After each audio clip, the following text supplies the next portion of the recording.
We were just delivered a Hall of Fame beef snack sticks, and you're going to have to host for the next 15 minutes. Yeah. Because I'm going to be eating these while you talk about Shedeur Sanders and his answer right there. I'd rather just eat them as well. I want to do the food review while Joe is still around. Jake, I'm going to have to tell you, you're going to have to do 15 solid minutes here as we devour the apple cheddar snack sticks. You got? I took the teriyaki snack stick. Oh, I'm here for the apple cheddar. You have to kill me to get these. Oh my gosh, this looks awesome. So with Shedeur right there, Shedeur was asked about his dad's comments, and he told his dad, I don't want you to see me right now. I'm trying to do keep the main thing, do the work. Yeah. I am curious because he pretty much just regurgitated what his dad said. So I'm curious your take on it. Well, it showed another level of professionalism that he continues to show. I think there was so much about him being in the spotlight that in the previous couple of years has gotten him ready for moments like this that I think other college quarterbacks maybe aren't ready for. Because he continues to answer all these questions in such an amazing way. I'm not where I want to be, while also then not, belittling where he's at either. The only thing I will say is he slipped into a Sandersism. Oh, yeah? What's that? When he started doing the media's going to make the media thing. He did do a media. He did, yeah. But you could tell it was not. He's not wrong, though. Well, no. But you could tell it was not like. It was like him trying to remember his talking points that his pop said and he had said. So it was the only part that was a little clunky in the transition. He's so good at it. It's going to sound insane and kind of crazy to people because this is not really how fifth-round picks operate. But he's so good at it, it does make me wonder if he's got a whole PR team and staff just for himself before he does these podiums. Well, I think we saw Boog out here. I'm not saying Boog's his PR staff. Well, no, I think we should have. You're the Shedeur guy. You should have ingratiated yourself. You'd be like Boog's assistant. Where's Boog been hiding? I feel like he was in everyone's lives and he's gone. He's got a foot thing. Is that holding him back from? He's got a boot on. I didn't know if that's what's holding him back from yelling at people online. Could be. I don't know. I like Boog. I haven't seen him in a while. It was a really wild weekend to break all this down because the sore arm brought out the conspiracy theorists who said. I think it was Kurt Benkert, the former Packers backup linebacker. You want to talk about somebody that goes after people online? He said this is what they do before a trade, and I was like, well, that feels grossly overreactionary to a sore arm missing one day of camp. Very unnecessary. But even in that reaction too, Shedeur felt like just handled it the right way. You know how many people would have gone out there and then tried to force an issue because they knew the reps were going to be there? It wasn't feeling good. He had to let them know, and then they acted appropriately. I don't know. He nails these type of things. He's very good at it. So I think it's time because I was reminded of this where a lot of when I was talking to people today, they're like, I think it was Flacco versus Pickett and then Dillon versus Shedeur. And I think it's time we alter that. I really do think that the circumstances of the quarterback kerfuffle have changed just a little bit. Okay. I think it's Dillon versus Joe right now, and Joe is ahead by a significant margin. Oh. And then I think it's Kenny versus Shedeur for the last quarterback spot. You think it's rookie versus veteran, rookie versus whatever you want to call Kenny Pickett if you call him a veteran. I think this is I think the hamstring injury changed this for Kenny. I think it's Kenny versus Shedeur for the last quarterback spot on this roster. Kenny versus Shedeur for the last one. Yep. So wait, where does Dillon shake out in this? He's either starter week 1 or he's the backup. Oh, okay. I thought you were separating them as if here's their first guy and he gets to be your starter, and if not, then this other group is vying for the backup job. Nope. No, I think I think Dillon will be the backup. Ooh. If he doesn't start week 1, and I think we have a battle. I think people have missed it. I think it's too early for this right now. Only because I like you saying it, but only because I still think Kenny Pickett is in the race, and I think when he comes back, I think he's going to be there. Even though I don't think much of him. I just think they loved him too much, and I think they're going to give him that opportunity. And as far as for being the actual backup, I haven't counted Shedeur out yet either. I think as it's. Oh, I do. Yeah, I think they have enough to go by, and I think the way they're treating Dillon says we're trying to get you ready to start, which means you're in the starting conversation. Whereas I think there's a reason that Shedeur is being painfully slowed and getting just a couple reps at a time. I mean, it feels like, and this is why I think a lot of Shedeur Sanders fans are upset. It feels like Shedeur is the long play and the odd man out in this equation. Not denying that in the slightest bit.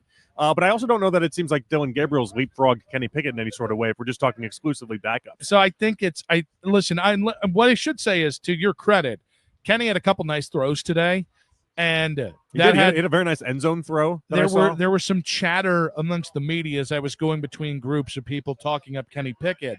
My thing would be, I think Kenny already came in behind the 8 ball the second they drafted the second rookie, and his is a feast or famine. I think you're either starting initially. I thought you were either starting or not on the roster. Now I think there's a chance of you can keep him around just to see how the early season goes, and I think he's around to keep pressure on Shedeur. I think they're slow playing Shedeur, and I kind of can't figure out whether that's to try and sneak him through waivers. I can't figure out whether it's just playing the game in general as a way to keep him humble. Like what's the long play here? With Shedeur? Yeah. Or is it just so I had this theory, okay? And this one's going to sound bananas and bonkers for the time of date that we're at in the season and where we're at.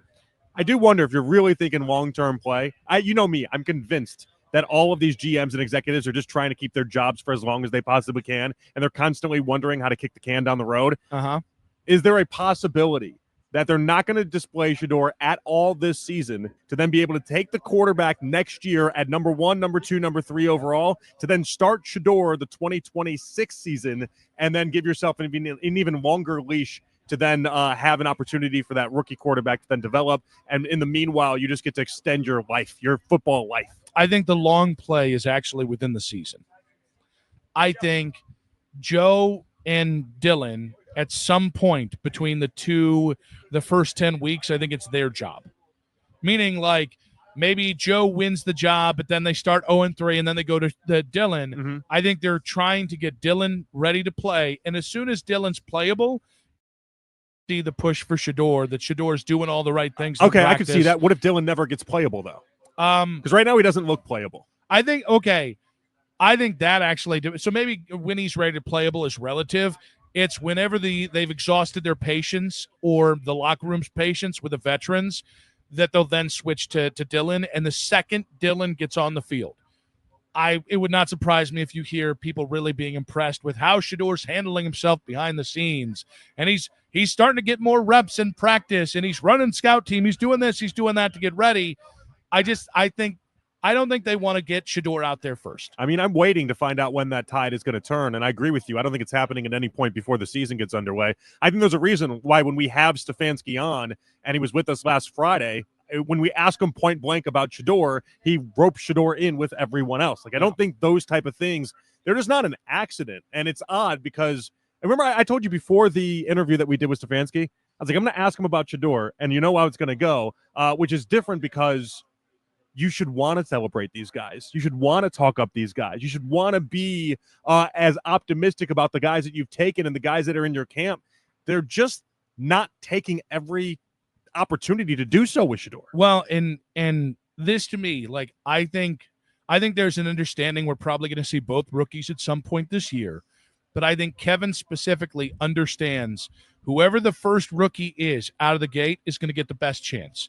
Because you're probably going to go to them early enough in the season that the locker room's still going to have fighting them. And oh, by the way, so your guys are still engaged. You're probably going to be healthier because it's earlier in the season. And I think given that they drafted Dillon first, and given specifically, I think Kevin really likes Dillon. I don't know that he feels the same way about Shedeur. I think Shedeur was an Andrew Berry pick. I just think it would make a lot of sense of, hey, let's get this guy ready so that if he's as close to ready as possible when we have to flip that switch, he at least has a chance. Whereas with Shedeur, that'll be 5 games to go, 6 games to go in the season. If he can make it good on it, who cares? He's a 5th-round pick. I think the unfair part of this, if you're talking about Dillon exclusively, though, is that when Dillon plays these games, if he looks anything outside of awesome, everyone's just going to clamor for Shedeur. Oh, yeah. Like, that's it. Like, he's going to have we'll have Shedeur chants at the stadium. We'll have Shedeur everything. And it's going to really, the amount of pressure on Dillon Gabriel is going to really ramp up. But I think that's the same for everybody who isn't Joe Flacco. Joe Flacco's the only guy that, as long as Joe's producing, making big plays with his arm, even if he's throwing interceptions, I think that's the only guy that, to the fans out there, and we started the show talking about how different the fan base is on this quarterback kerfuffle than maybe the Browns are. Yeah. I think Joe's the only guy that can keep those chants at bay. And even then, I don't know how for long, because let's be honest, you just have a bunch of guys who are just Shedeur fans, not even Browns fans, starting to show up to camp. We saw that today.